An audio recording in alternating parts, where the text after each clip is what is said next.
Sana, ang biyahe ng 94% ng mga Pilipinong walang sariling kotse ay maging mas ligtas, maayos, madali, at may dignidad. Sana bumaba ang presyo ng lahat ng pangunahing bilihin, lalo na ng pagkain. Sana matigil na ang pagpatay, pagdukot at paglabag sa mga karapatan ng ating mga kababayan, lalo na sa mga mahihirap. Sana makamit natin ang isang lipunang pantay, ligtas at masaya. Sana maging tunay na makakalikasan at makatao ang ating mga komunidad para ma-enjoy natin ito at mapamana pa sa mga susunod na henerasyon. Sana ang lahat ng katutubong kababaihan ay may boses sa lahat ng antas ng pagdedesisyon. Sana mas marami pa ang maging media and information literate sa Pilipinas dahil karapatan ng lahat na makatanggap ng totoong impormasyon lalo na sa panahon ng halalan. Sana yung ekonomiya natin nagsisilbi sa mas mahihirap, sa mas nakararami, yun talagang araw-araw na nagdudusa sa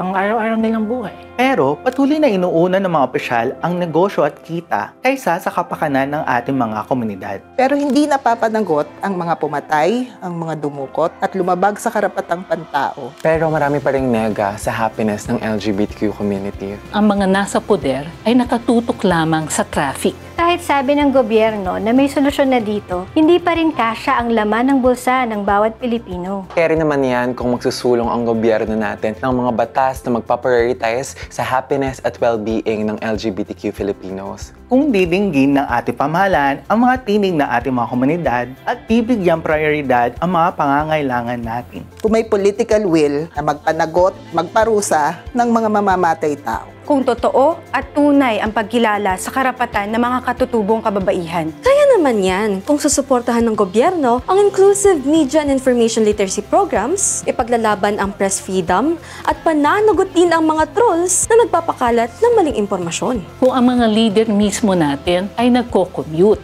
sumasakay sa pampublikong transportasyon, naglalakad o di kaya nagbibisikleta. Kaya, ang ambag natin ngayong eleksyon, pumili po tayo ng mga kandidatong may track record na sa paggawa ng mga batas na kapaki-pakinabang sa ating lahat. Ang ambag natin ay makialam at makibahagi sa pangangalaga ng ating mga ilog at kalikasan para sa ating kinabukasan. Huwag tayong bumoto ng mga taong makakadagdag pa ng galit at pangungutya para sa mga kapatid nating LGBTQ. Kailangan natin magkaisa laban sa mga mamamatay tao, mga nandudukot ng tao at lumalabag sa karapatan natin bilang mamamayan. I'm Harry Serrano from Pantay. I'm Dina Luis C. Dayaw of the Move As One Coalition. Ako si Tinay Palabay ng Karapatan. Ako si Jovan Holbia, bahagi ng Ilog Pasiglahin. Ako po si Amihan Mabalay ng Suki Network. Ako si Nika Reyes mula sa Lilac Purple Action for Indigenous Women's Rights. I am Princess Junel Bees from Explain PH. I'm Arkeles Paralion from Ibon Foundation. Ikaw. Ikaw. Ikaw. Ikaw.